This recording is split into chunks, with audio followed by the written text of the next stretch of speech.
Kahit hindi tayo hanggang dulo, salamat pa rin sa'yo. Nakakatawang isipin na ilang taon ang nakakaraan ang sabi ko na kung mawawala ka ay hindi ko kakayanin. Siguro nabulag nga ako sa pagmamahal sa'yo. Nabulag ako sa ilusyong walang hanggan na ang tayo. Napaniwala sa mga akalang sa atin ay walang makakapaghiwalay. Umasa sa pangako na ako lang ang mamahalin mo habang buhay. Natatandaan ko pa dati kung paano mo ako nadurog. Tandang-tanda ko pa rin kung gaano ako naging marupok. Pilit binibigay sa'yo ang lahat, huwag ka lang mawala. Binubuo ng mag-isa ang relasyong sinimula nating dalawa. At nagpakamanhid kahit ang sakit-sakit na. Sa akalang kung pipiliin kong manatili sa'yo, eh baka magbago ka at pipiliin mong maayos ang tayo. Kaso sa kasamaang palad, hindi ganun ang nangyari. Bumitaw ka at sa huli, naiwan akong mag-isa. Mag-isa at inakalang hindi ko makakaya kung wala ka.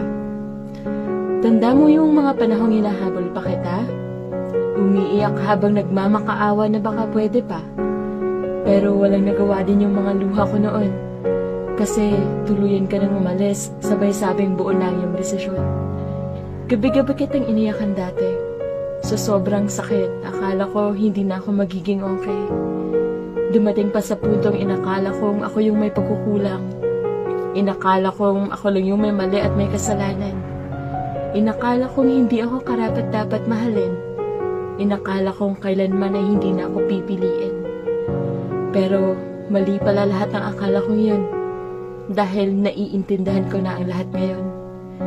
Kailangan ko nga palang magpasalamat sa'yo. Salamat sa pagbitaw mo. Salamat sa pagpapalaya mo. Dahil kung hindi tayo nagkaganon, hindi ako matututo. Eh di hanggang ngayon sana naniniwala pa ako sa aking mga maling akala. Dahil ngayon, napagtanto kong kaya ko nang wala ka. Kaya ko at hindi kita kailangan para maging masaya. Natutunan kong ang pagmamahal ay hindi dapat pinipilit. Natutunan ko na matatapos din pala lahat ng sakit. Dahil sa'yo, natutunan ko na hindi lahat ng pinipili ay mananatili. At hindi dahil magkasama kayo sa simula, magkasama pa rin kayo sa huli.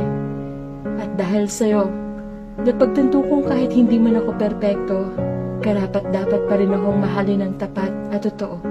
Salamat ulit sa'yo. Natutunan kong mahalin muna ang sarili ko.